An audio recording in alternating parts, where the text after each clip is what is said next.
tuning in. It's the one and only optibotimus coming with another video review. And on today's episode, finally, after almost 2 years of collecting the Studio Series Constructicons, we're finally going to be putting together Devastator. Now, all of these figures I've already done reviews of. I've shown how to transform them into their various limb configurations. So I'm going to put a link to my playlist down in the video description where you can go and check that out. Here is Hightower and I forgot the other guy's name. But I've already connected them because this connecting point is kind of a pain in the butt. But yeah, like I said, all the videos of these have already been done for some time, well, with the exception of Overload, who I just did. So if you need any help or anything like that, the playlist is there. You can check that out. But let's start combining this guy. Now, first, with this, I like putting this on last because it doesn't really securely connect to Mixmaster's head, or Devastator's head, I should really say. And it kind of flops around there. So I'll put that on here at the end. But here we have kind of the main torso for Devastator. These bits right here, these are the little slots that the legs are going to attach to. So let's take, again, I'm really bad with the names with this scavenger. I don't remember. You got a little connecting piece right here that you're just going to slide this down. Slide it in there. Give it a good little push. It is a fairly stiff joint. So just kind of slide that up there, and then this piece right here, just going to kind of rest along there. Come around here. Now I know that this is long haul. That one's easy to remember. You got this. Now these little bits right here are what are going to slide into this cavity. So just line that up as well. That's, like I said, that's stiff. There we go. Get that down there just like that. And already you're seeing massive leg dude here. So just trying to balance him a little bit so it can stand. I'm going to bring the camera up a little bit. Well, a whole lot, because this guy does get pretty damn massive.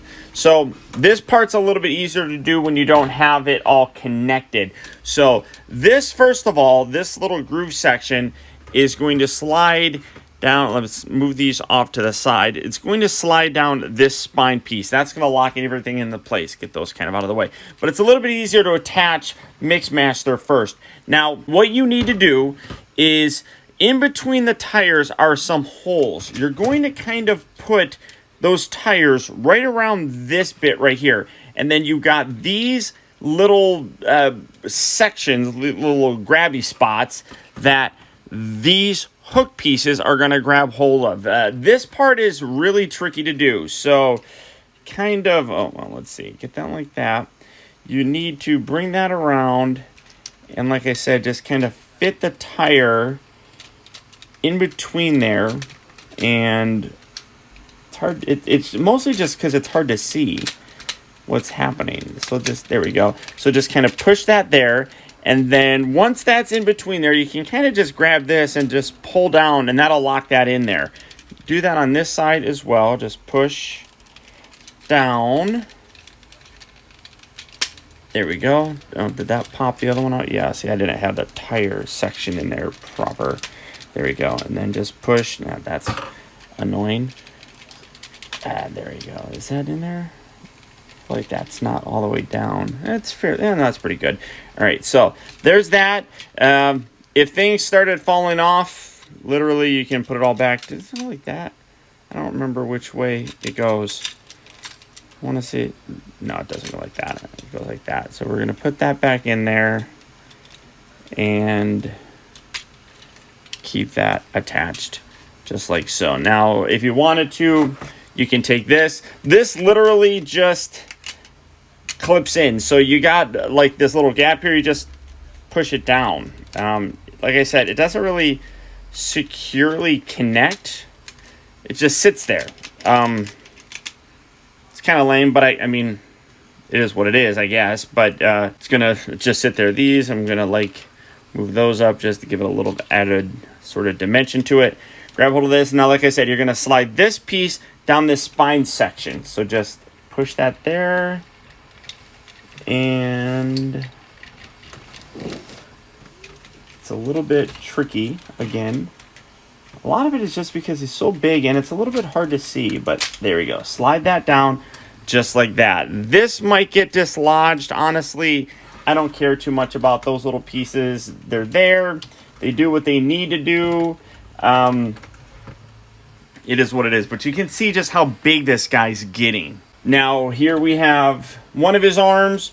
This is just going to come around here. You can kind of position this however you want. But right here is the connecting point for that. You're just going to slide this in. That will lock in fairly nicely, just like that. And now, like I said, these are two bots, Hightower, and again, I forgot the guy's name, but literally it's a pain in the butt to get this part connected because they're both on hinges, so when you're trying to push it in there, they tend to move. So I did that off camera because it was a pain in the butt. It's still not all the way down, but it is what it is. And then again, come around here to the side. You got the little connector bit right there. Slide this in. Here, let's move that. Slide that piece in right there. You can rotate that however you really want to. These little pieces here, literally there are no instructions for these pieces. It just tells you to bring them up. So if you had them down, just bring them up. Just like that. Now this little piece, which was an accessory for this little dude, you got a little hole right there. So all you do is you just put that piece on there. Now obviously it stands out because Scavenger, this leg dude, is not the one that you're supposed to ultimately use for the game. Oh, by the way, here we have Devastator assembled. But I feel like that's not the right way. I feel like that should be the other way around. I'm going to do a double take on that and double check. But Scavenger, or whatever that dude's name is meant to be Skipjack. Skipjack is a yellow repaint of him, but because it's the exact same figure, everybody's using that to complete him. Which is fine, because it lets you, ultimately see how it is. Yeah, I'll probably do a video just showing Skipjack, because I'm going to get him, and I want a more accurate representation of Devastator in my collection, but that's coming in the future. But here you have him, and wow. I mean, like I said, almost 2 years. February 2019, and here we are towards the end of 2020. It's been a crazy year, and now we have Devastator. So let's get in and take a closer look. And here we have him, absolutely looking incredible. This, like I said, was an almost 2-year journey. And I feel like what they did here really is what the studio series is all about. Giving us the best representations of these characters from the movies that we've ever gotten. Now, is that to say that this is entirely movie accurate? No, it's not. But it is still a damn good looking toy. Now, there are a few things that I have issues with. The biggest is, while they did a really good job in terms of the joints and everything, on mine at least, this one is really loose. You can see that just kind of droops down. That's a little unfortunate, but more than likely is just an issue with mine. The other thing that I have a problem with is he is, as you can see, pretty much just standing upright. That's not how he was in the movie. And a lot of stuff is locked into place fairly securely that you can't easily get him into those more crouched, crawling poses that he primarily had in the film. Now, I am aware that there are different kind of configurations, fan modes and such, that can get him looking like that. And it's still relatively stable. Honestly, I mean, I don't mind him just standing there like this. I mean, he still looks damn big and imposing regardless, so I don't know. I'm okay with it. Now, I want to do some size comparisons here. So, here he is. Now, let's bring in Megatron, because it was Megatron that had these guys kind of all come together, and as you can see, he's a big guy. I mean, this is made up of 8 figures, ranging from deluxes to Voyagers to leader class. So obviously he's going to be a really large figure by comparison, so it totally makes sense. And just because, again, it was a Revenge of the Fallen sort of thing, let's set him there. Let's bring in another fairly large character, that being Jetfire, who I don't know where his cane is. I'm really kind of upset that I don't know where his cane is. But again, you can see just how big this guy gets. I mean, on this journey of putting this beast together, there were a lot of times that I could look at individual figures, you know, like the legs or whatever,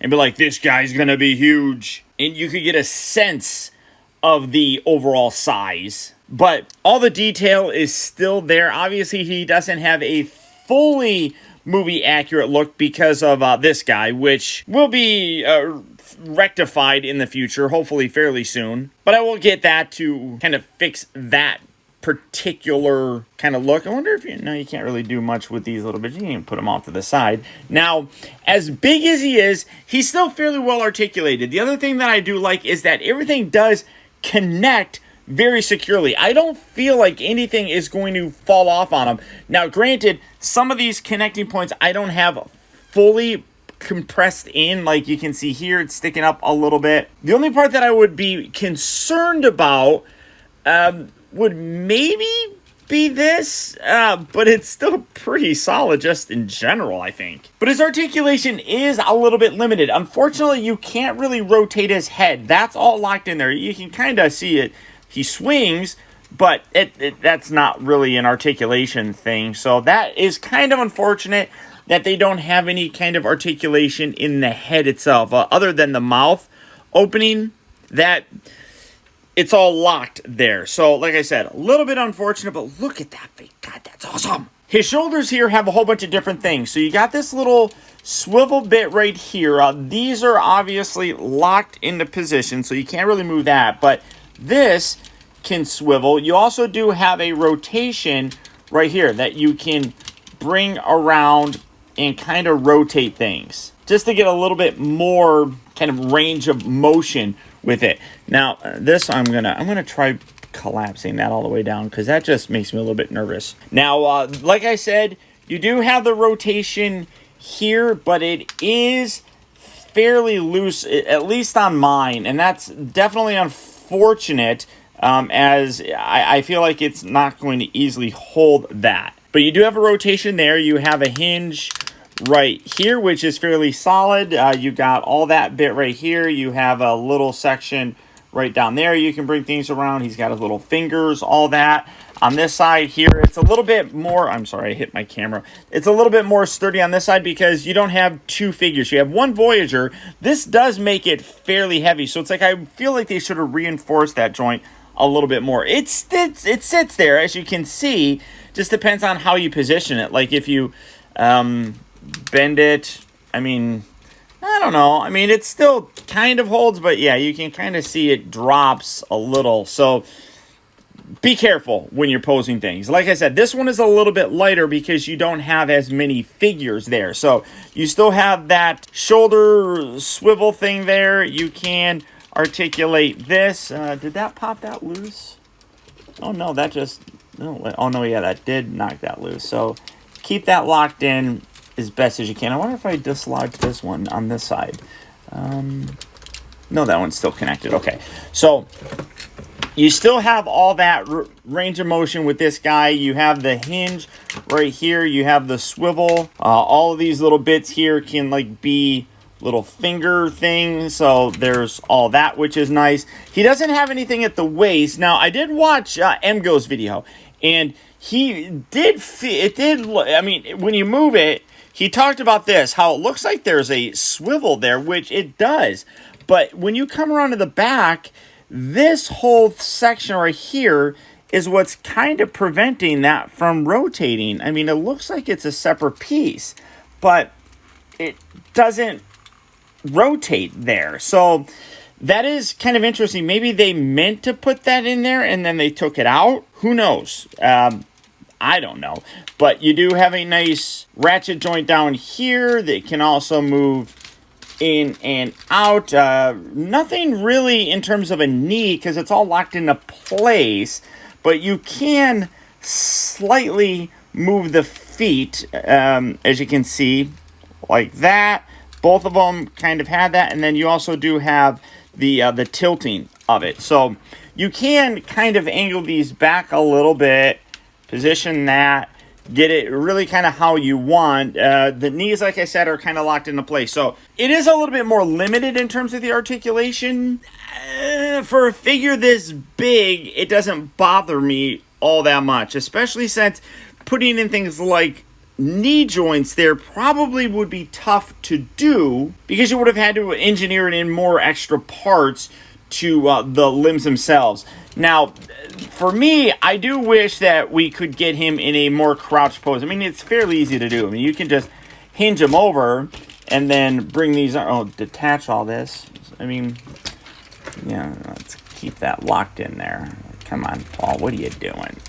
You know, so you can get like a crouching sort of pose with him, where he's kind of walking on all fours. The problem, though, in just kind of getting it all on there, is that his head is like that. You can't really do anything. Now, that's where the little fan modes come into place, where you can detach some of this, bring that up a little bit, and have his head there. But for me, honestly, like I said, I don't mind it so much just having them stand there. Oh, shit. I'm sorry. Like I keep dislodging things. You do got to be careful when you're moving things around. I mean, you can see that when you manipulate him a lot, he does tend to dislodge. So keep that in mind as you are manipulating your figure around. In all, like I said, absolutely blown away by the figure, and really could not have expected this to turn out any better. I think that it is one of the most impressive Transformers that Hasbro's really ever done. He's massive, he's big, he incorporates 8 very detailed figures into one massive piece. So I don't really know what else to say other than I'm blown away by this. I think that they did a terrific job, and while there hasn't been any other combiners in the movie universe, to me this suggests the possibility of kind of them, and when I say them, I mean Hasbro and Takara, considering larger scale Transformers like combiners, specifically for something like the Masterpiece line. We have, granted, the price point is a lot lower, but we have now taken one large project and divided it up amongst 8 different releases spread out over almost 2 years. To me, this suggests that collectors and fans would pay to have the aerial bots or a G1 Devastator in terms of a masterpiece quality, both in scale and size and all that. I think that this is a good argument to put forth that collectors would pay $200 per individual piece spread out over some time, especially when you see like third-party companies releasing things like that and those collectors are buying them. I think that this is a good starting point to consider stuff like that. But beyond that, guys, that's about it. Devastator is phenomenal. He's massive, he's detailed, he looks great. Now, a lot of these figures are probably harder to find because you had to start collecting, like I said, almost 2 years ago. But if you've been joining me on this journey, you've probably been collecting them as well. So here he is, the end result of all that time and energy. Once again, I want to thank you for tuning in. And if you could do one small thing for me, and that's just hit that thumbs up button, I would greatly appreciate it. Also, I want to send a huge shout out to all of my patrons who, through their continued support, now more than ever have helped to make reviews like this possible. And if you'd like information on how you can help support my channel by becoming a patron, feel free to check out my Patreon page at patreon.com/optibotimus. And finally, remember that the real trouble with the world is that too many people grow up. Thank you for watching and taking the time to be a kid.